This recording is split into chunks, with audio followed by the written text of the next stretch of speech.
Mahal ko ang aking bayan, pagkat utang ko rito at magiging utang pa ang aking kaligayahan. Marami akong dapat paniwalaan sa Diyos, sapagkat nawalan ako ng pananalig sa tao. Halos 7 taon akong nahiwalay sa aking bansa. Ang sabi ng ilan, marahil nakalimutan mo na ang lahat ng tungkol dito. Medyo ang kabaligtaran, kahit ng aking bansa ay tila nakakalimutan ako. Lagi kong iniisip ito, ang maging masaya ay hindi nangangahulugang magpakasawa sa kamangmangan.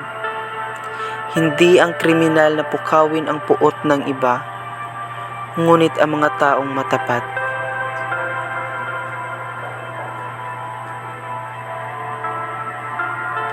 Ang mga tao ay hindi nagrereklamo dahil wala silang tinig, at sinabi mo na hindi sila nagdurusa dahil hindi mo nakita ang kanilang mga puso na nagdugo.